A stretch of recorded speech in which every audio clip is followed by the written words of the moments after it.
Hey, folks, good evening. Welcome to Tall Tales with Taco Bell. I'm your host, Mitch Bell. Everyone calls me Taco, old retired Marine. Talk about a lot of military stuff and different things that just kind of make me interested in life. And one of those is actually a very old friend of mine, Colonel John Antal. I've known him since we met. You cross pollinate when you do a lot of veterans events, and especially in our area, it's very vet centric heavy with balls and different fundraisers and things that really support the veterans um, here in Texas. I mean, Texas is, if you're a vet and you want to live in the greatest metroplex in the world, you come to Texas, Dallas Fort Worth. Not only do you have the commercial opportunities between Lockheed, Elbit's, Raytheon, L3, all those military centric corporations, but you also have the support and blessing of a whole lot of big hearted Texans out there. And that's what we had. Without further ado, I'd like to bring John on. John is also the author of many, many books. John, how are you? I'm doing great, Taco. Good to see you. I didn't put all your book titles on there, but I mean, all they have to do is Google you, and they're going to come up with all of the books that you've written, and they're fantastic reads. Thank you. Especially the research that you did on those things was fantastic. Really Every in book is a depth. great journey, and it's a lot of fun. Yeah, and it was they're not a historical read. It's a lot of personality that you brought into it. I think is hard to convey in historical novels, and you definitely did a very nice job on that. By the way. Yeah, thank you. What I try to do is to bring history alive by telling stories, and I often tell the story from the person's perspective. So, for instance, when I'm talking about George Washington at the Battle of Trenton, you're seeing it through the eyes of George Washington and some others. So it's a lot of fun to write those. Yeah, you do. Well, you do a nice job. So Thank you. I'm always envious of guys like you that have the ability to sit down, put pen to paper, and churn out something that people want to buy, and that actually convey a message and interesting read. So, God, man, if I win the lotto tonight, or if I won it last night, the $1 billion, I give a lot of money away, but then I would relax. I'd learn how to write. I like to write, but it would be fun. But we're not here to talk about me writing. We're talking about you writing and your next book that's come out. Right. So Thank you. do me a big favor, talk about it because I watched your YouTube videos that you gave speeches at different um, presentations. And your aspect of war and what we need to do to kind of revamp it um, is a good point I'll bring up with a buddy of mine that's over in the Ukraine right now. He's special forces, and I'll bring some more stuff up. We'll call him Cinco. His call sign's 5, so we'll just call him Cinco, okay? But go ahead. How did you come together with this idea for this new book?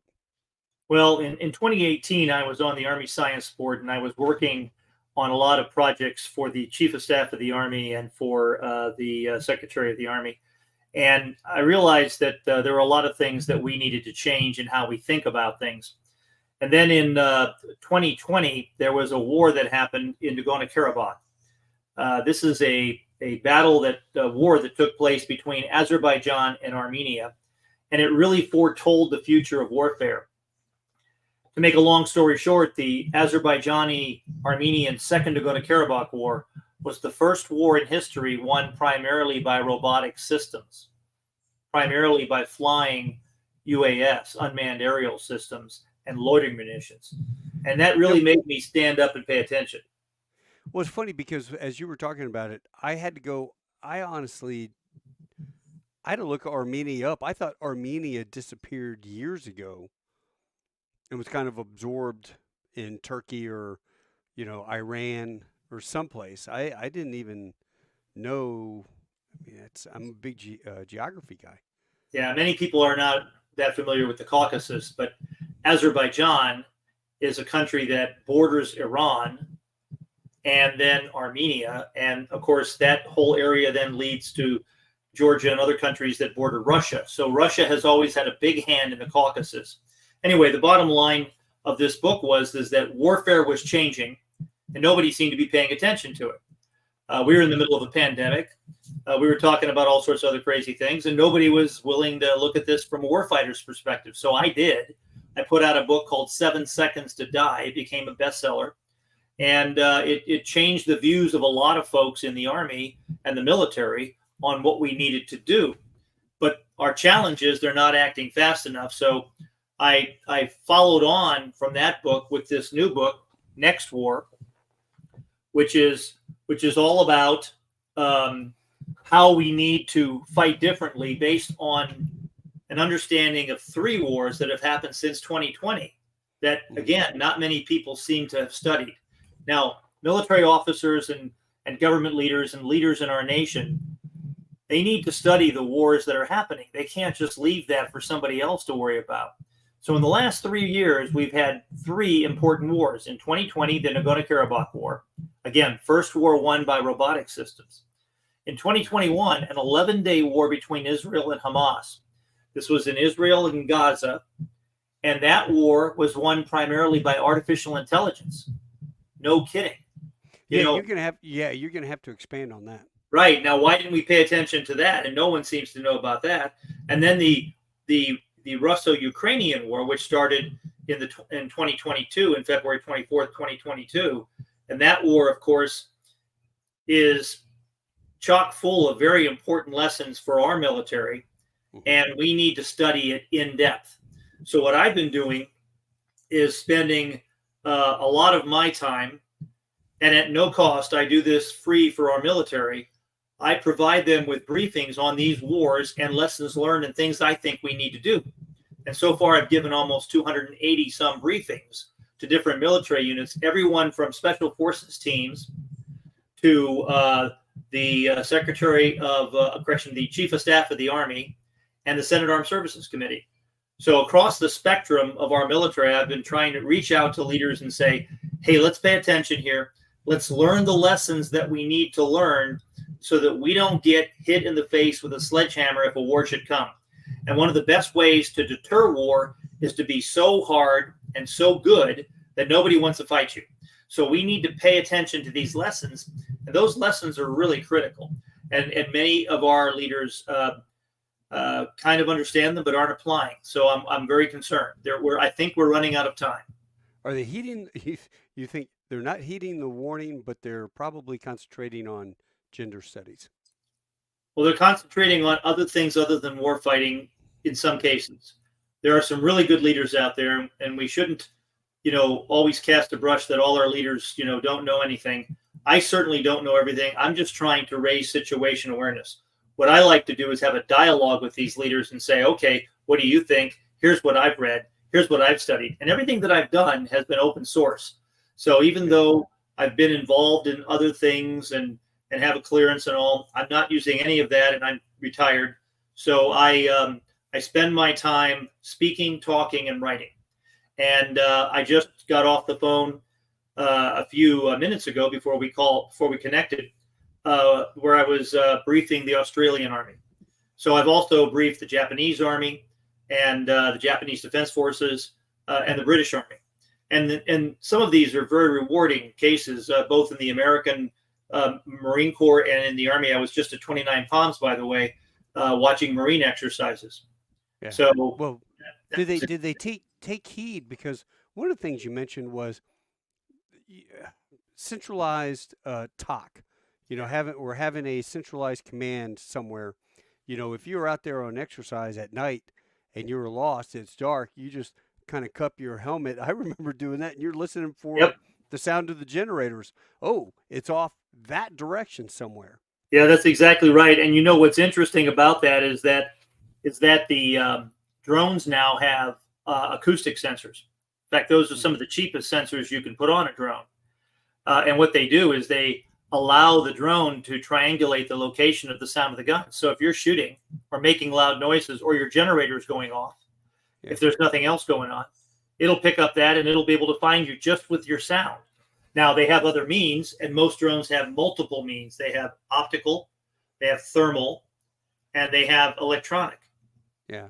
So they can see your electronic emissions. They can see your thermal image. They can see your optical image, and they can hear you. So those are the four major areas that we need in our military to learn how to mask. And masking is one of the terms I'm trying to get our military to adopt. And they don't have a definition for masking yet. We talk about camouflage and protection, but masking is different. Masking is the full spectrum, multi-domain effort to deceive enemy sensors and disrupt enemy targeting. So deceive their sensors and disrupt their targeting, and you'll be hard to hit. Mm-hmm. So we have to do all sorts of things to figure out how to deceive their sensors and disrupt their targeting. To deceive their sensors, we need to know how their sensors work. We need to know what they are. We have multi-layered sensors across from everything from ground sensors all the way to satellites. And we have to figure out how to mask from them in both the optical, the thermal, the electronic, and the acoustic arena. Now, there's a fifth method of finding us, and that's quantum. And that's pretty exquisite right now, and not many nations have that. The Chinese are working on quantum sensors to be able to see our stealth aircraft.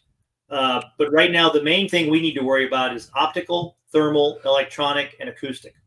Well, let's go back to Armenia, how they got their butts handed to them. How big were the drones? What were they using? And how much coordination did they have? Were the Armenians weren't able to bring them down? Are there, lasers or some sort of, I know that our drones used to go through the microwave beams, and it would make them dumb. They would just fly off somewhere. Do they have that sort of technology? No. Did they have anything like that? What happened was Armenia had basically, because of corruption and other things, had squandered a lot of their money for defense, purchased a lot of old Russian systems. So they had mass. But you see, they were very confident because the Armenians held the high ground. For 26 years, they fought a war that ended in 1994 called the First Nagorno-Karabakh War, where Armenia won. And they won with good leadership and tactics in the old way. I mean, it was a World War II fight, if you would. It was very similar to what, kind of the training that we had during the Cold War. Right. The Azerbaijanis lost, were humiliated, and said, we're going to come back. So the Azerbaijanis continued to develop their forces, train their leaders and NCOs, create a very good special forces, by the way, create a combined arms force, and worked very closely with their brothers, the Turks. Now, the Azerbaijanis and the Turks are, joined at the hip here. And Turkey is in this region. They're just nearby. So Nagorno-Karabakh separated Turkey from Azerbaijan. So you can see that Azerbaijan wants a land corridor to Turkey for a lot of reasons.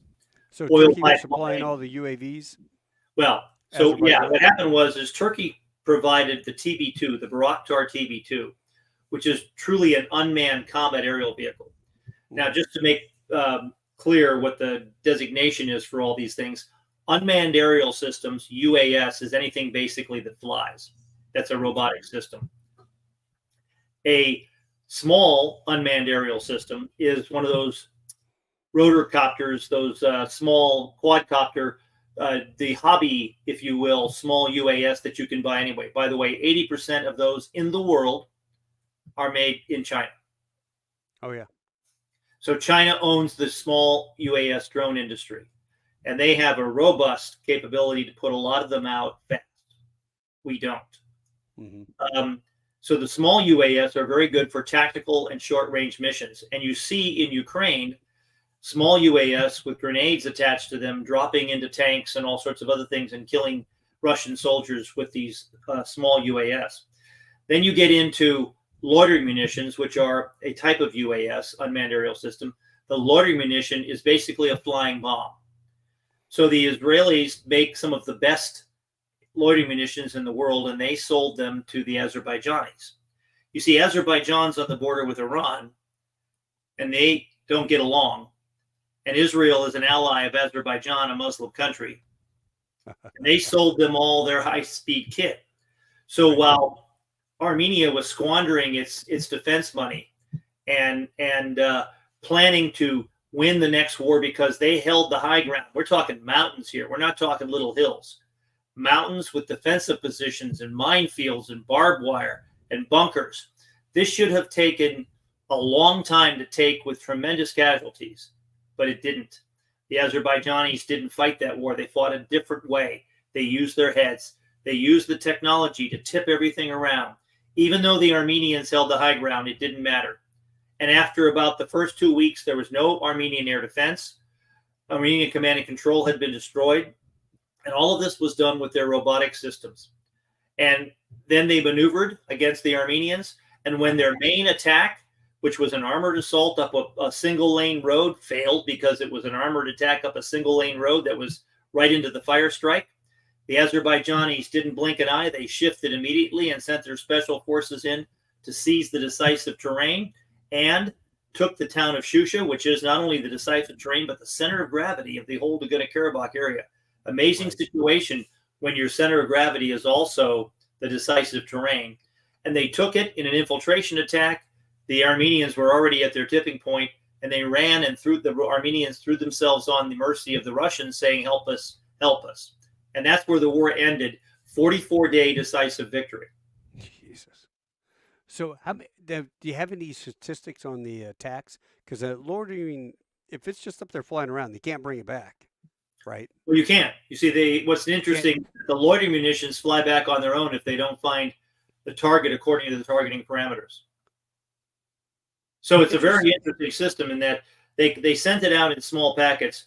Normally, they would send what they call a harap, which is a high-speed loitering munition, basically a 155 millimeter artillery shell with a very sophisticated communications and sensor package.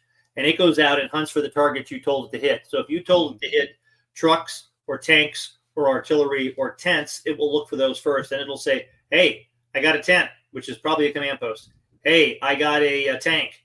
And then what that would do is say, "Do you want me to hit it?" And all the operator had to do is press the button yes, and it would go down, dive down at terminal velocity. And now you got a 155 millimeter artillery round hitting the target from the top. Yeah. And that weighs a bit too. So right. I mean, these are big. Well, it has a 6-hour loitering time. Wow. Yeah. Now they also had with it, these are the best in the world. I mean, some of the stuff that we're putting out, smaller stuff, is very capable and good. You know, particularly the stuff that Palmer Luckey and Andrill are putting out are really good kit. But in 2020, this was relatively new. This was amazing. I mean, the Harap had been out for a while, but nobody had paid much attention to it. The Azerbaijanis were able to operationalize it and make it a war-winning weapon with the other loitering munitions and other small UAS and the TB2. The Bayraktar TB2 is an unmanned combat aerial vehicle piloted by, just like a Predator, by a pilot, who's on the ground. And they flew that and shot missiles off of it that had a 14-kilometer range. And they had both thermobaric munitions, munitions that could puncture armor because they were tandem warheads, and high explosive. Right.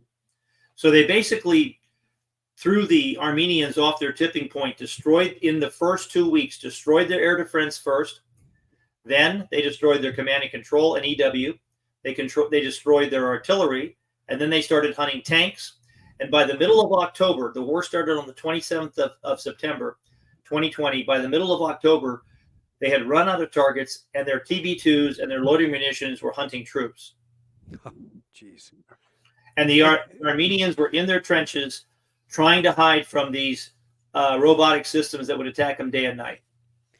So now, fast forward, that's what's happening both Ukrainian and Russian. Yes. Troops. The Ukrainians are using 10,000 unmanned aerial systems, losing 10,000 unmanned aerial systems a month. I mean, what they've done now, taking the lessons learned, can't they come up with some kind of GPS jammer or something that can blast the signal so these things can't track? Or in every war, in every weapon system, in every thing that's developed, there's a counter. There's a point counterpoint. There's a way to counter these weapons. Right now, the counter UAS capability is very low. So, for instance, let me give you a historical example that most of your listeners will quickly understand. In World War II, when the Germans started to use tanks in the right way versus some other folks, like the French, when the Germans started to use tanks with radios in them and all this, there were very few anti-tank guns in the field that could knock out the German tanks. Sure, there were artillery pieces that could do it. Sure, there were other things that do it, but people hadn't organized properly. Right. So tank warfare, the blitzkrieg, if you will, was able to overrun most of Europe, and all of that happened in a very short period of time. As the war kept going, countermeasures to tanks developed, better anti-tank weapons, better tanks with bigger guns, all sorts of other things, aircraft that can now destroy tanks much better than in 1940.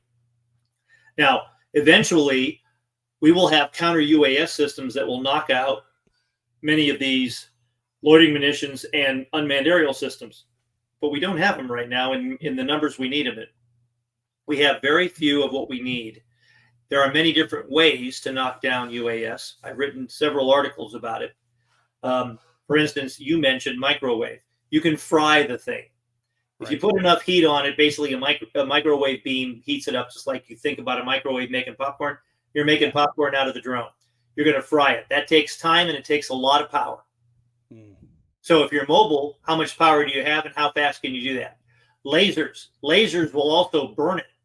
However, lasers are still relatively in their infancy. There's some new things coming out and new lasers. They're having lasers put on armored platforms, but their ability to continue to fire, their magazine level is low because they have to be recharged. Right. It works well for a base, but it doesn't work well in a mobile system. We need a complete spectrum of counter UAS weapons, including kinetic weapons that shoot it down. Now, you can't shoot it down easily with a shotgun or bullets. You'd think, hey, I'm a good shot. I can shoot a UAS. It's quite a skill. In the war, Beehive. Yeah, well, beehive from a tank. Beehive is a tank round that shoots out a bunch of BBs. That would be one thing, but being able to track the UAS and hit it from a tank turret, not an easy challenge. And our problem with small arms is that in all the wars so far, both the Armenians and Hamas and even the Russians and Ukrainians have tried to shoot these down with unguided, small arms. And it doesn't work even when you mass. I saw Armenian platoons all lined up shooting in the air and nothing came down. Whereas then the Harop would come down and kill them. So it's hard to shoot with small rounds. And although when a small UAS comes into your backyard and you're able to clear it out with a shotgun, that's one thing. That's a Texas thing. But quite frankly, that isn't going to work on the battlefield very often. So the big challenge is to think this through, and we're not thinking it through very well right now. We have a lot of guys working on different systems, just like you immediately said, why can't we get a technology to solve this? First, we need to get our heads together as to how to fight the battle. Right. So the question is, who's in charge of the counter UAS fight in a battalion, in a brigade, in a division? And the answer is nobody. Well, they've got to, all right, so object number one, they've got to protect the airspace. You got to own the airspace. Yes. But how do you protect the airspace against the UASs? And yeah. Well, we had a similar problem in World War II, and you'll be well aware of this. You're well aware that in World War II, we had a kamikaze issue with the Japanese. Sure. Now, think about it. That's like a loitering munition. That is, in fact, a human-guided loitering munition. Right. So the fleet in Okinawa and Iwo Jima was out, and suddenly they started to get hit with a new weapon. Now, the actual first kamikazes were used near the Philippine Sea and stuff a few months earlier, but bottom line is that this was not something that we were very well prepared for. No. Now, there was a Navy commander named Thatch, Thach, who came up with this idea, and he said, what we need is a big blue blanket over the fleet. Now, the aircraft at the time were light blue at the bottom and black blue at the top, dark blue at the top. So your F4U Corsairs and your Hellcats, all those aircraft were kind of painted blue. So that big blue blanket became them in the air 50 miles away from the fleet on a constant day and night, if they could do it. And some of these aircraft could operate at night, combat air patrol, to start shooting down these kamikazes before they got close enough. Even with that, some kamikazes got through, and we lost more sailors in the Battle of Okinawa from kamikazes and from other things than from any other actions we've had since. So it's a tough fight. And imagine now these are robotic. They have no fear, and they don't miss. Whereas a kamikaze pilot, might be afraid last minute, and who knows? But many of them go right to their target. So note to self: warfare changing. Don't mass. Don't group. Don't have a giant footprint of a headquarters out in the field, because right now over in Ukraine and nobody is safe with almost. I mean, those are almost over the horizon munitions. There is no sanctuary. Range no longer saves you. In our day, in the Cold War days, and in the wars of fighting in Iraq and Afghanistan, we knew when we were in and out of range of the enemy systems. Yeah. So we were relatively safe in Kabul, for instance. Sometimes. They could still get bombs in there, especially with vehicles and stuff, but basically they didn't have artillery that was going to shoot us. And thank God they didn't have the drones either. Right, they didn't, of course not. But now everybody, even a small nation, has the ability to launch long-range, very precise loitering munitions, unmanned aerial systems, and rockets across the depth of your battle space. So there are no safe areas. Now think about what that means. First of all, how many times have you operated from a command post under a tent? Yeah, I mean, we had them set up all the time. You could never do that again. Yeah, they put AC all the brain units power on there, all the brain units. Power. Yeah, all the brain power is there looking at the map. Mm-hmm. And one round, and they're all gone. And how hard is it to reconstitute a regimental CP? Oh, you just wiped everybody out. It would be, horrific. Yeah, I mean, how long does it take to train a colonel? Or pull somebody in that has the experience. Yeah, I'm just saying, that's 20 years, and then you start going back, and senior NCOs and all that would be dead. We cannot operate out of tents anymore in the combat zone. In the battle space, you can no longer do this. Now, 2 days ago, the 22nd of September, the Ukrainians launched an attack with Storm Shadow missiles against the Black Sea Fleet in Sevastopol. And they killed wounded, or at least we think he's dead, Admiral Viktor Sokolov, who was the commander there. He was having a meeting with all of his commanders. And he had them all together in one building, and the Ukrainians hammered him. Now, think about that. They lost generals, colonels, lieutenant colonels, majors, senior NCOs, and soldiers, sailors, actually.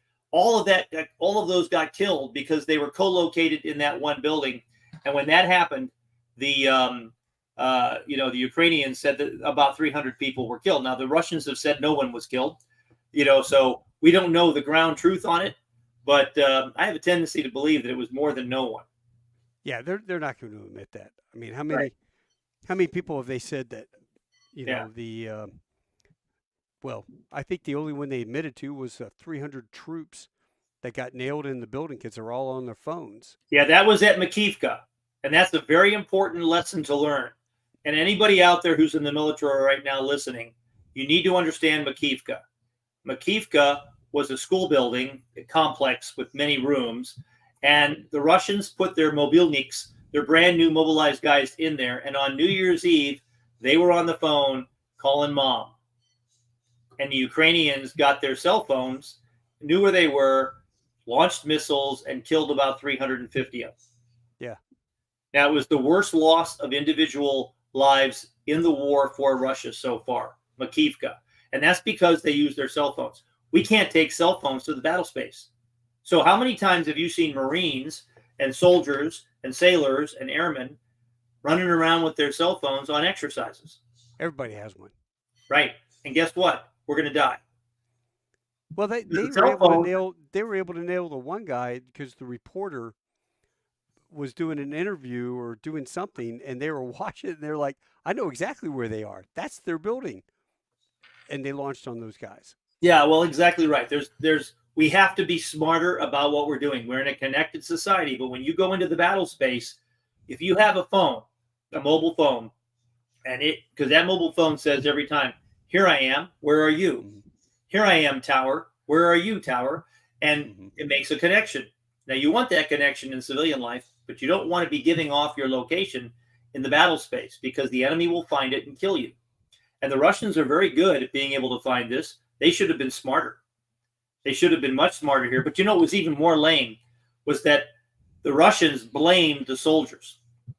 Oh, we gave them an order. They didn't follow Yeah, we it. gave them an order and they didn't follow it. And, you know, the answer to that is, okay, well, if you issue an order, you have to back it up and with execution and with supervision. And they didn't do that. So Well, they probably blaming the didn't do that soldiers. because their officers were on the phone with their wives as I well. wouldn't be surprised. Yeah, but they weren't, you know. Anyway, the point is that Makivka is something to remember. Bottom line is that there are no sanctuaries. There are no sanctuaries in this battle space. Now, what that means is we have to think through everything. We can't mass forces unless we can mask them, M-A-S-K, mask them, and take away the enemy's ability by deceiving and disrupting their ability to hit us. So we need a new sense of thinking. That's why I'm trying to get masking to be a doctrinal term for the Army and the Marine Corps. It's not. Well, let's go back. We jumped from Azerbaijan to Russia, but we forgot the middle part, Israel. Yes. Bring in AI. How does AI play in the war now? Which for those who haven't played with AI technology, my buddy. Literally today we were having lunch and he typed in, he got on AI and he goes, write me a script for a movie using Humvees, because we started this business, Just a Hummer LLC.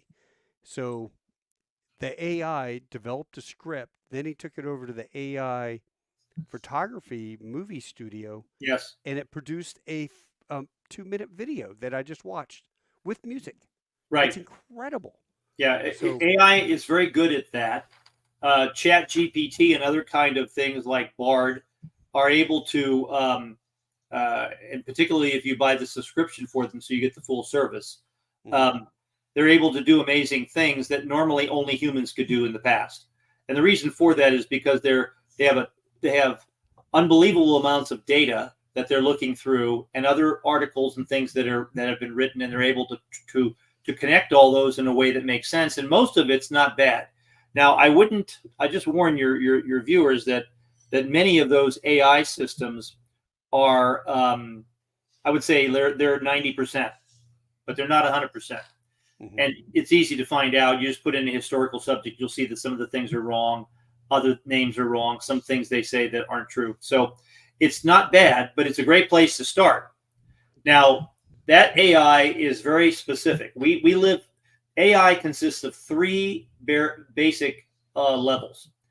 Artificial narrow intelligence, ANI. That's what we call AI right now.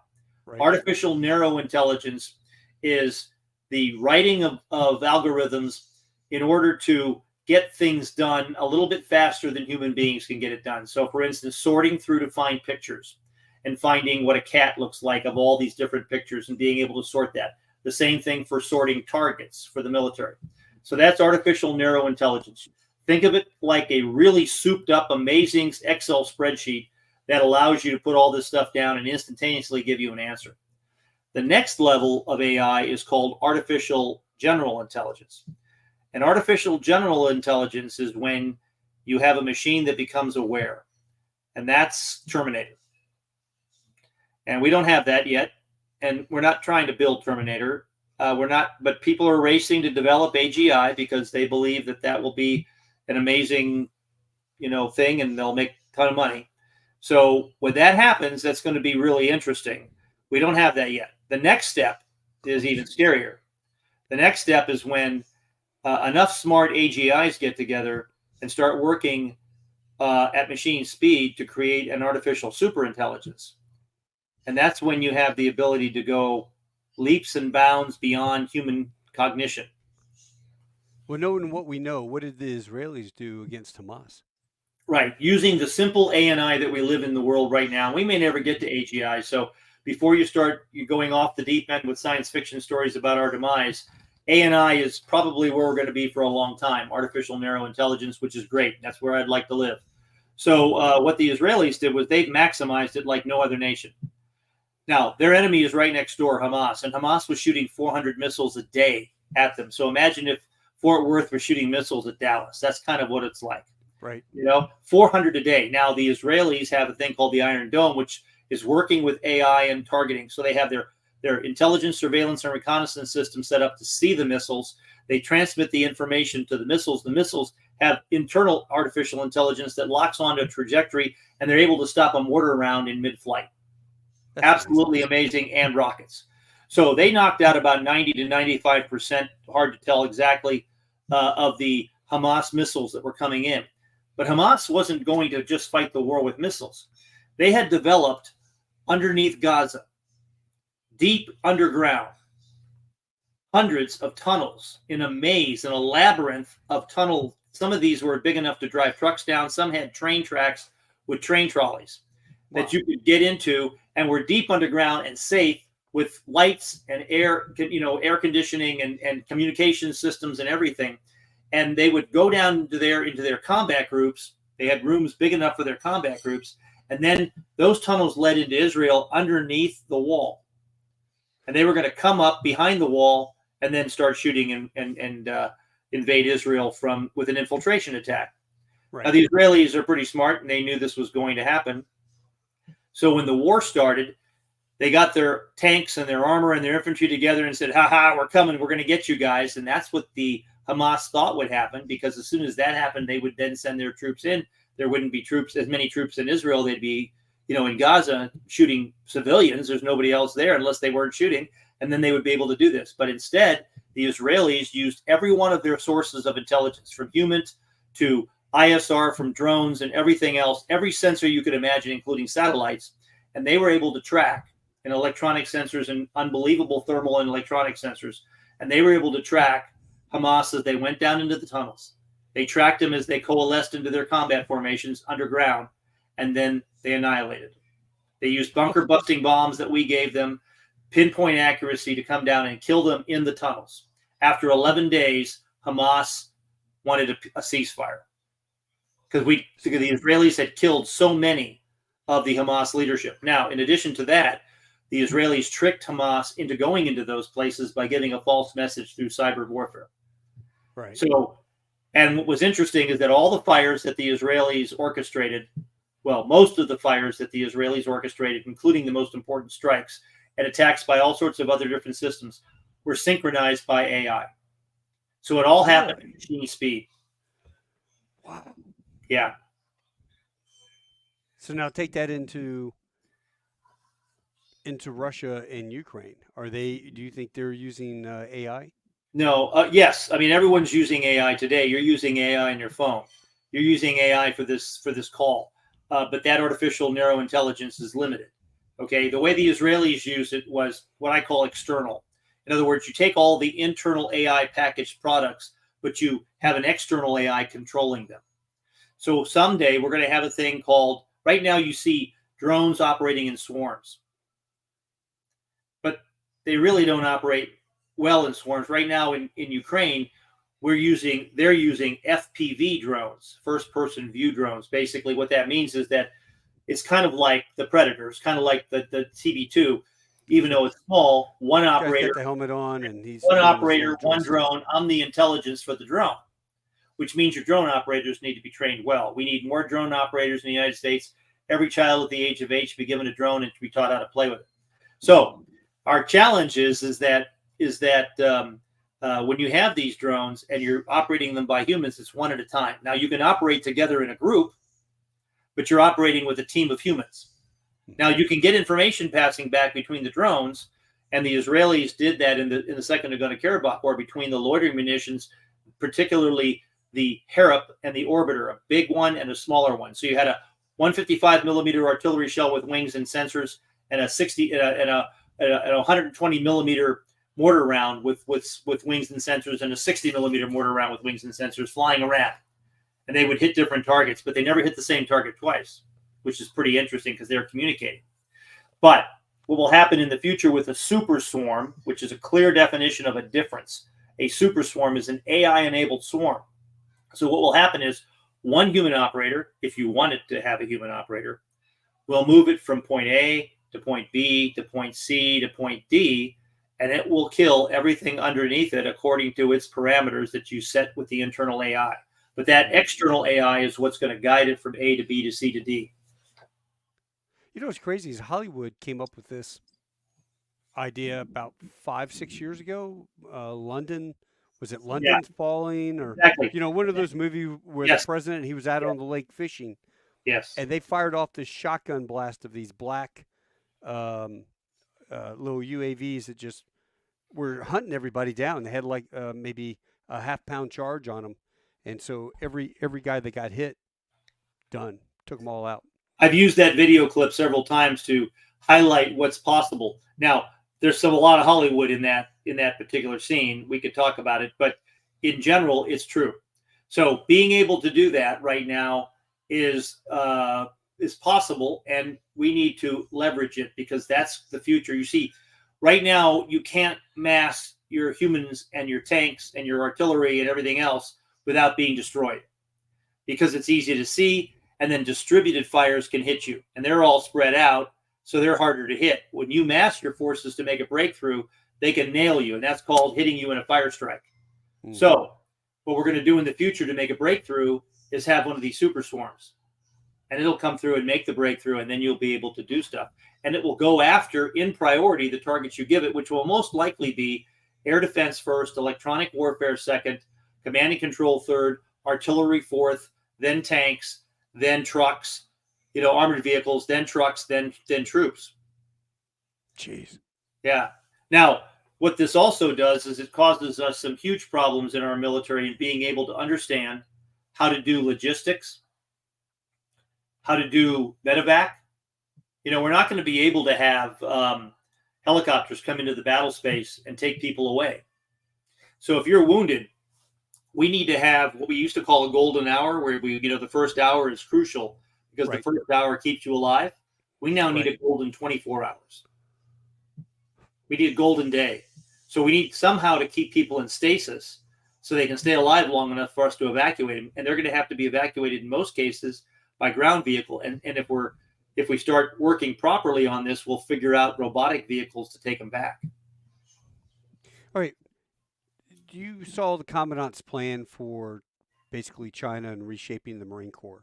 Yeah, I'm well aware of it. Smaller fighting forces and Right. the whole 9 yards. HIMARS and island hopping. I can kind of see the concept, putting a platoon of Marines on an island, do their stuff to the island, take over the island, put a HIMARS on it. Somehow now you can take out the ships or whatever that's coming. Has your ideas, do you think that has been part of the doctrine that the Marine Corps is picking up with using smaller unit? No, I think the commandant came up with his, and I've been involved with many Marines talking about this at the general officer level. The commandant came up with his vision of what the Marine Corps should do in order to support the Navy in the fight in the Pacific. There's a lot of merit to what his ideas are. I think it was poorly articulated to the Marine Corps, and it was certainly not articulated well to the Graybeards, who rose in revolt against him, saying, "This is crazy, you're destroying our Marine Corps." He got rid of all the tanks, got rid of most of the towed artillery, got rid of, we're going to rely a lot on rockets. Now, there's new systems coming in. If those things get funded, that will make a big difference. When you make a paradigm shift based on the foresight of the future, you're always going to take flack. So, I'm not against what the commandant has, in fact, decided for the Marine Corps. I think that execution of that is going to be crucial on how we do it. For instance, you can only have so many HIMARS missiles. Yeah. You don't have an unlimited amount. And you can't use them like mortar rounds. You're going to have to be very, very careful with how many HIMARS you use. And if you're on a small island, how are you going to stay alive? Not just food, water, and medevac, but what about they could have a plane 30,000 feet dropping stuff on you. Right. I mean, and since we don't have armored vehicles now in the Marine Corps, how are you going to live under this artillery fire? You see, our enemies are rocket artillery fire, centric. The Chinese army is rocket and artillery centric. The Russian army is artillery centric and rockets. And then they have these maneuver forces. And the idea was you destroy the enemy with fires and then you move in. Well, on some of these islands, you're going to have to dig in deep and fast. So Mm. I'd be very impressed if the Marine Corps started to invest in maybe some of Elon Musk's special digging tools that he's using for the tunnels in California and stuff that he's making. He has robotic digging tools. So we've got to be Digging able to dig. tools. How Yeah, about the trench machines that the the Russians. Russians have? Have Yeah, you seen that stuff? exactly. Now, being able to dig a foxhole and dig a trench is a skill. Yeah, Ask any of your Marine friends when's the last time they dug a foxhole. never. Right. And so our challenge is that when the artillery falls and you're not under armor and you can't move away because you're not mobile, Yeah. what are you going to do? So you've got to dig in. You got to be hard. You got to be hard. You got to be in a hard situation. So for instance, let's look at the situation in Guam. Right now, we're adding a lot of air defense to Guam and with missile defenses, and it'll be fantastic. But it's going to run out of missiles if it's swarmed. And then what? Do they have hardened positions there? No. Are our troops in hardened positions? No, they're in peacetime positions. Same thing with our soldiers in Poland, in Romania, in Europe. They're living in peacetime barracks. Yeah. If the Russians would ever go crazy and decide they want to strike first at us and do a first strike against our forces in Romania or Poland, they would kill a lot of our troops. Now, people will say they would never do that. That'd be crazy. Well, okay. If we want to talk about would they invade Ukraine back in January of 2020, January 2022, most people said that was crazy. Mm-hmm. Now, if you look at China invading Taiwan, I can give you 100 reasons why that's a dumb idea for the Chinese. But you don't have to convince me. There's only one guy in charge there. And if he decides to go, they're going to go, whether it's stupid or not. So what we have to do is we have to assume they're going to do what they say they're going to do. And we have to be as hard as possible so that we don't give them a tempting target. And right now, we're giving them a lot of tempting targets. Well, you can't. I think about the defense ring that they've built up with the island chains, and this is a whole another can of worms. Yep. But taking out the carriers, that's easy to do. You can take out ships all day long with over the horizon missiles and things like that. I think the submarine service, those guys are going to be the unsung heroes of the day, when and if that ever goes off. And I pray that the Taiwanese are as tough and hold as fast as the Ukrainians have for the fight for their own land. That Yeah, hard to that say. Hard to say. We hard. don't know what the Republic of China people will do. But you know, We also know that the communist Chinese expect to take the island over in 2 weeks. yeah. Well, Putin thought they were going to take it. I know that was bad intel and bad No, you're whispering exactly in the right. air. He But thought see, they were their going to take plan is over in just a couple days. their plan is to take it over in 2 weeks because the fleet will be there in 6. The U.S. fleet, mass. I mean, the whole U.S. fleet. So they only have a short window, the Chinese, in order to take Taiwan. But there's a whole series of scenarios that could occur that don't involve the main island. There's a bunch of little islands too. Mm.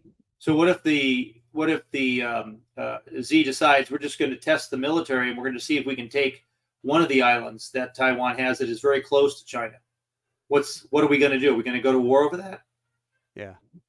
So well, our current POTUS won't, but but the point is that they could inch their way forward toward Taiwan, taking island after island, then building up forces and getting ready for the big one. Bottom line is we don't know what they're going to do. Anybody who has a crystal ball usually ends up eating crushed glass. So the big deal is that we have to be ready for the worst case.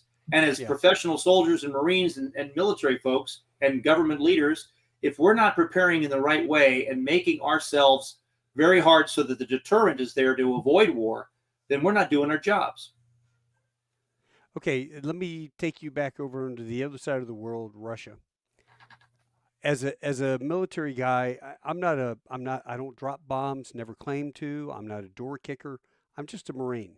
Just basic level tactical stuff. But when I look at a television screen with 40 miles of tanks and supply trucks and stuff just stalled out on the road, all I can think of is freaking call in the A-10s or the Apaches or the Cobras and take these guys out. Looking at what they did when they did their initial invasion, getting wiped out at the airfield and whatnot in Kiev, what is your opinion on how this is ever going to end? Because to me, it's like a World War I stalemate again with the trenches. Yeah, it's interesting. It has some aspects like trenches that bring you back to World War I, and the battlefield is stagnant because the defenses are strong, and operating in this new battle space, which is the same battle space Marines and soldiers will have to fight in, that where precision weaponry can kill you if you mass.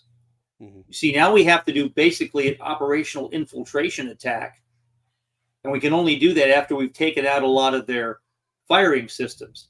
So that means that everything is slowed down and different, and you can't just rush tanks forward to clear the obstacle and breach the minefield like we used to do, because they'll be right in a fire sack and destroyed. So war's changing, and the most important thing is that our leaders need to know that warfare is changing and realize we need to be thinking with imagination. He who thinks wins. Yeah. Well, I get a couple questions from Cinco over in the Ukraine. He says the infantrymen seem almost completely useless in this new warfare. Just as you said, we feel completely hopeless, and useless on the front. We're merely waiting to die. I can say this because I was within the infantry. I was with the infantry in the trenches, trying trenches to try and motivate them. It was hopeless to get any of my sniping.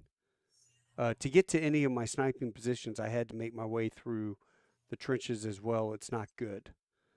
Um, I get in one of your videos you were talking about, I think, the Ukrainians and the Russians and how both sides are being demoralized when you think you're safe. You're in a cubby inside of a trench, and a guy drops a thermite grenade on you or something. Right. You know. Well, Question on special forces teams. I'm on. We can make headway and do well beyond our front lines, but large-scale infantry assaults seem useless, with incredibly high losses and little ground gained. What are your thoughts on using small special forces teams to move the flot versus large scale assaults? now those are two very important questions. A historical example is World War One. The commanders in World War One initially thought, particularly both sides on the Western Front, thought that if they had enough mass, they could break through. Mm-hmm. So they had their guys get up and charge forward, and the machine guns cut them down, and it became demoralizing. Infantry could not move forward. Right. Artillery smashed them all the time. They lived in the mud. They couldn't move forward. The machine guns wouldn't allow it. The drones are now operating in a similar way, only now it's like a movable minefield that flies over the battle space. So you're pinned down. When you're in a minefield, you know, if you walk into a minefield and some guys blow up to the left or right of you, man, you freeze. If the guy who starts running crazy one way or the other, he might get out, but he might not. You know, so you freeze and you try to backtrack, you know, so everything slows down. Well, that's what's happening. This is like a movable flying minefield, these drones and all the other systems that are linked now that can fire with rockets and artillery to hit you. I mean, the drones are being used for ISR, intelligence, surveillance, and reconnaissance, to see where things are so they can launch artillery shells or loitering munitions or drop grenades. So the infantry, when they try to mass for an attack, run into the same problem that happened in World War I. They cannot break through, and no matter how many guys they push forward, they end up dead or wounded. So we've got to figure out a new way to get through. Now, in World War I, we developed the tank to do that, a combination of mobility, protection, and firepower. We've got to think this through, but I believe the answer is drones. I believe it's a super swarm. I believe the method that we need to develop to break through these defensive barriers is the super swarm I explained earlier, where there's maybe 100 or 1,000 loitering munitions and small UAS that are all integrated together into a swarm. And as they move forward, they kill everything according to their parameters until they're finished. Right. Now, we have the ability to do this, but we haven't really done it yet. Nobody's put together a super swarm on the battlefield, because a super swarm is AI enabled. Yeah. That's the ability to have that external AI of the group. So you've got internal AI inside the systems, but an external AI basically running the big cloud. Make sense? Yeah, it does. Now, let's say you're the commander out there right now on the Ukraine side. How would you utilize little small special forces groups? Right. Well, the only way you're going to break through in this situation was the way the Germans did in World War I. You see, the Germans came up with the same idea. Their massed formation attacks got hammered. They were a target that stuck out when they left the trenches, and they got hammered and all killed or wounded. So they started to do very quick bombardments and then rush small groups of what they called stormtroopers forward with special weapons, usually fast-firing submachine guns of the time, World War I, and flamethrowers. And those guys came through in small groups, and they were able to make small penetrations. The problem with all that is they were the special forces of the time, if you will. The problem with all that is there's never enough special forces. Right. When you use your special forces in regular combat like this, they quickly get taken out or killed or wounded. And once that happens, you've lost an operator who's it's very difficult to replace, years to replace, and you're stuck in a situation of not being able to move the front forward. Well, what about small unit leader tactics? A squad, taking your average infantry guy or rangers, and putting a squad out there. Well, you can infiltrate into a position, but getting support then becomes an issue. For instance, you might get a squad into a trench line and take a portion of the trench line. How big a portion can a squad take? Not big. Who's cleared the line? If they've got UAVs over them dropping hand grenades, well, if you have UAVs in support, you're not a squad by itself. Yes, that can certainly help, and that's certainly the way we need to be thinking. But to move the armor forward, you got to mass it. And of course, the Russians are waiting for the armor to mass so they can kill it. Yeah. So they might let that squad go in, and then as the tanks come through, they get killed. In the Battle of Volodar, which happened in February of this year, the Russians lost over 130 armored vehicles in like 2 days of fighting. I mean, catastrophically destroyed. Right. That's incredible. That's almost a division. There's like 250 tanks in an American division. Yeah. So that's not all tanks, but it was BMPs, tanks, all that. And those were killed because what the Ukrainians did was they had minefields in depth and obstacles. And as the tanks came through, they found some lanes, and the lanes were open, and the Ukrainians had left those lanes open. They drove down the lanes. As soon as they got toward the end of the lane, they were in the fire sack the Ukrainians wanted them in, and they hammered them with artillery and HIMARS and all sorts of other weapon systems and destroyed them. And then as these guys tried to withdraw, they fired scatterable mines on them so they couldn't get off the path. Jeez. So this is the bloody slaughter that's going on in Ukraine right now. And it's because right now the technology of the defense is stronger than the technology of the offense. Same thing that happened in World War I. The way to fix this is to develop the technology for the offense, as I've just explained, the super swarm, to be able to get through. Now, the enemy will try to counter it with counter UAS weapons that'll knock down the super swarm. So you've got to then kill their counter UAS weapons first, and it's a fight for left, right, and all that. So what you've got to do is action, counteraction, reaction, counteraction. But there's tactics to go into this, and you've got to get people thinking this way so they can do it. If they're not even thinking this way, then all we end up with is bloody slaughter. And that's what everyone accused the generals and the colonels of World War I about. Well, it seems like they have that now. I mean, they're putting the conscripts up. He tells me they're putting conscripts right up on the front line. Yep. And then they've got the commissars behind them. And if you retreat, you get shot. And if you don't move forward, so they're talking amongst themselves like, do we shoot to wound? Like hit them in the leg or the arm? Because they just want to give up. Yeah. Well, they don't want to be there. That's an easy decision to make in an armchair back in Dallas, Texas. But when you're in the trenches, shoot to wound, I don't know about that. Oh, no. That's what they amongst themselves are talking about. Yeah, they're sitting there over there going, because they intercept all the text and all the phone calls. Right. From these Russian guys talking to their wives and their girlfriends, and and they're just they're like, I want to give up, drop my weapon, get up close and give myself up. Yeah, there's a So that I can get statement out by of an this. Armenian soldier during the Second Nagorno-Karabakh War. He said, "There was nowhere to hide and no way to fight back." Yeah. So that is the most demoralizing situation you could be in. That's what the Russian and Ukrainian infantry see themselves in right now. And I'll tell you that we're seeing a lot of the stuff from the Russian side, but our news media is very slanted. There are problems in the Ukrainian military as well because they feel the same frustration because they're faced with a method of war that is changing that they can't adapt to fast enough.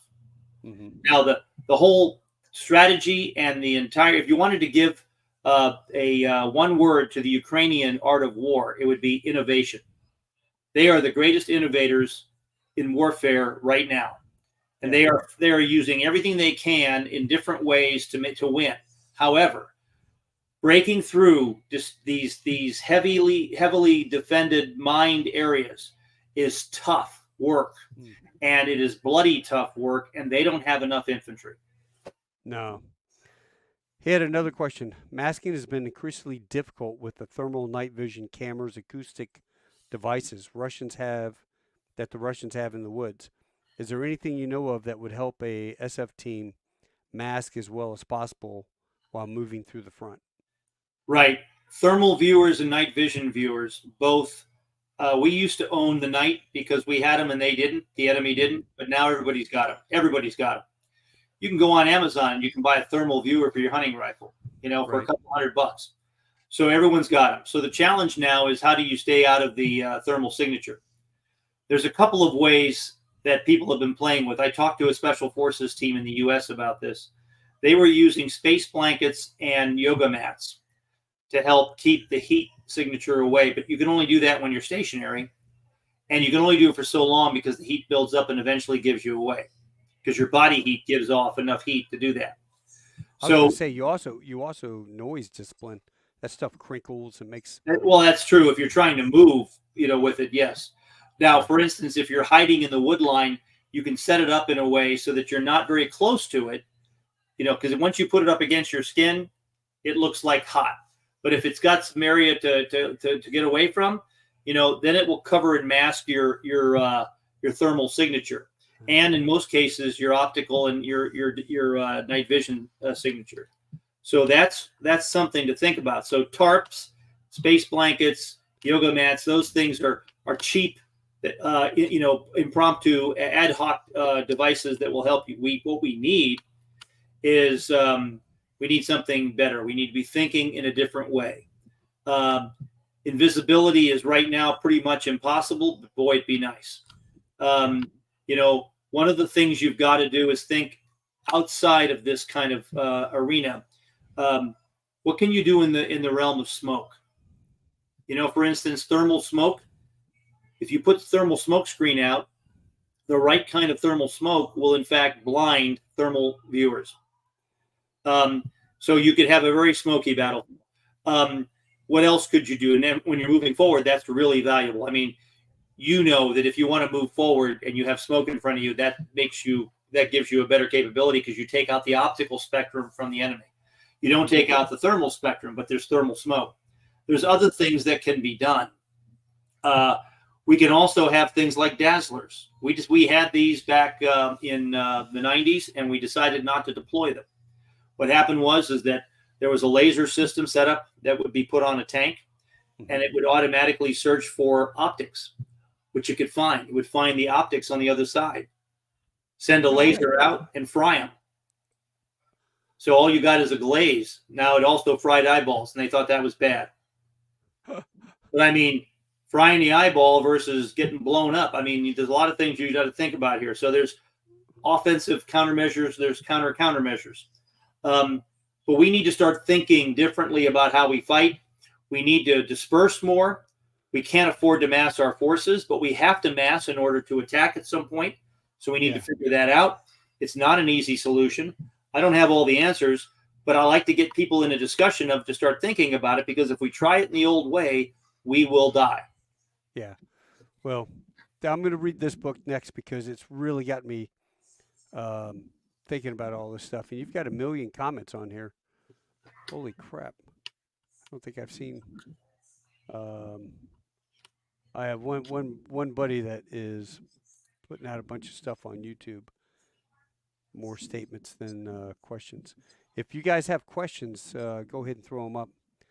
And you know what, John? I'm gonna buy that book and read it. But I wanted to go back in time to 2008 when I was in Afghanistan, and Yeah. there shows up John. But here's the best part: you're with the greatest stud, Maggie Magellan. What a great American. Yeah. I mean, I was retired at that point. And so of course was Maggie. But I had an opportunity to help him on his trip to Afghanistan, and I couldn't pass that up. It was amazing. That was cool. You guys came over to Kabul. Yes, we did. We were in Kandahar. We were in Kabul. We were at a bunch of other of the forward operating bases, and everywhere he went, he just brought everyone in and talked to them and made them feel so proud to be a soldier and so proud to be an American. And he would tell them stories about World War II and killing Nazis and stuff. And he was just amazing. I mean, this guy, people who don't know him, he was the most decorated American officer in the 82nd Airborne Elite Division in World War II. He's killed more Germans, more Nazis than you've ever known. He destroyed a Panther tank with a hand grenade. I mean, this guy, what a great American hero. And he passed a few years ago. Just a couple years ago. I remember there was a movement to get him the Medal of Honor. Yes, several attempts. Yeah, it was never. I read the book all the way to Berlin. I never figured out why he didn't get it. Well, you know, the Medal of Honor is a tremendous award given only to a few, and you never doubt why those who get it, why they get it. But sometimes you wonder why some guys like Maggie didn't. But nonetheless, he didn't say anything about it. He didn't care. He had more medals than he could use. He was just proud to be an American. He was proud to be a Texan. He was very proud to be an American soldier. And everywhere he went, he just lit up the crowd. It was amazing. What was your favorite Maggie story? Well, it seemed amazing to me. Everywhere we went, he would find a beautiful Air Force or Army or Navy lady to escort him around. So he was always like charming the ladies, and I was so impressed.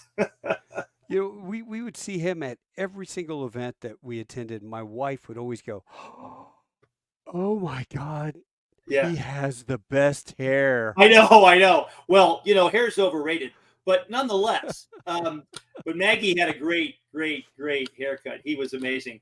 I'll tell you the most, and I talked to Maggie for a lot. I mean, the greatest story that he told me was, and he didn't say much about it, but I know about it, was when he took out a Panther tank with a grenade.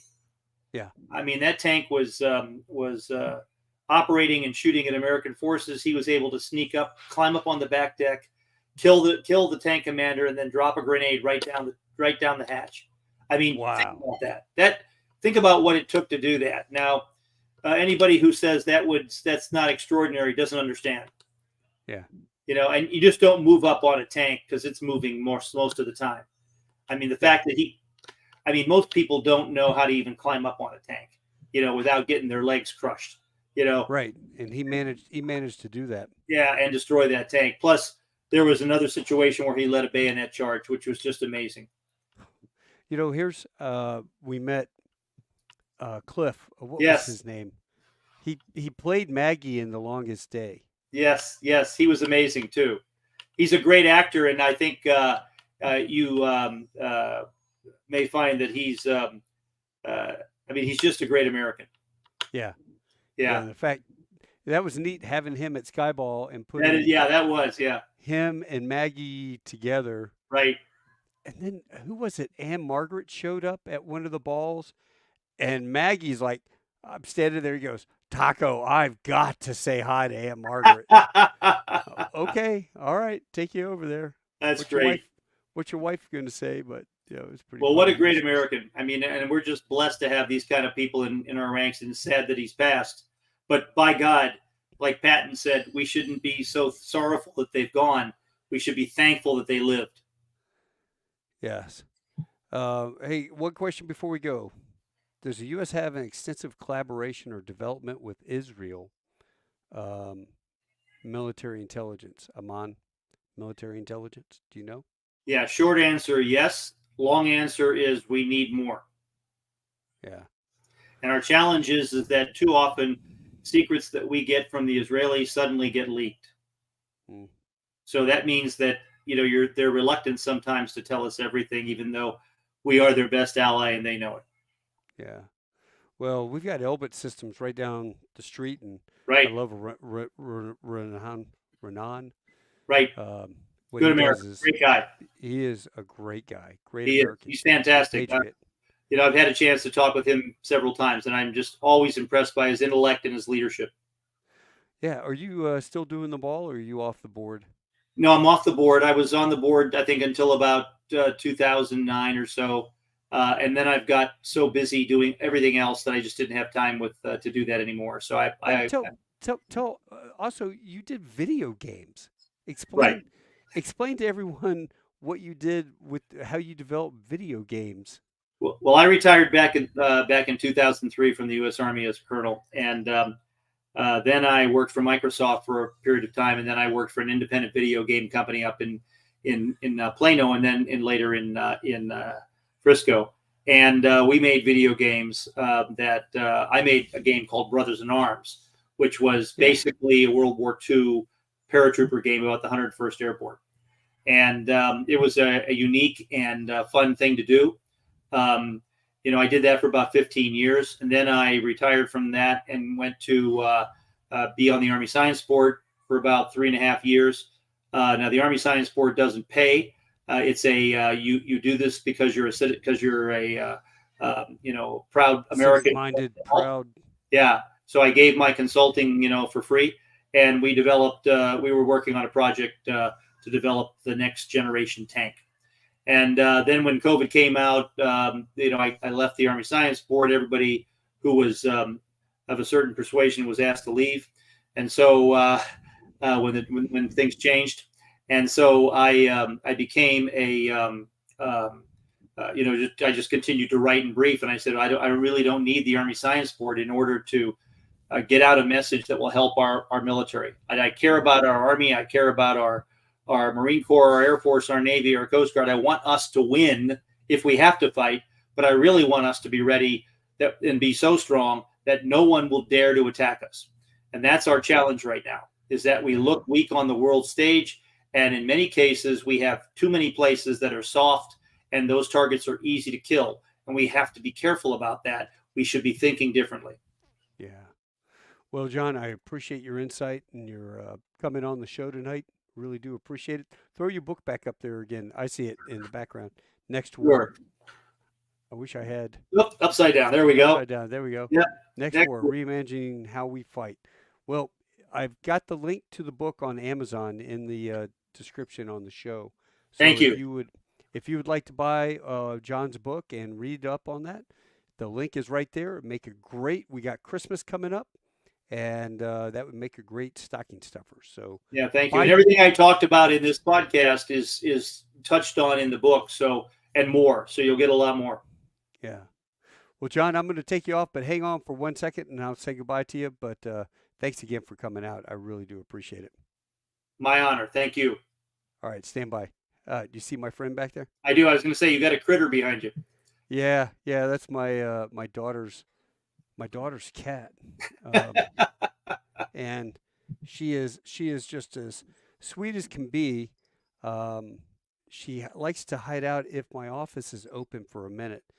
She'll hide out in there, and then she just I can hear the little bell. I started to hear the bell, and I'm looking around. I'm like, yep, cat's in here.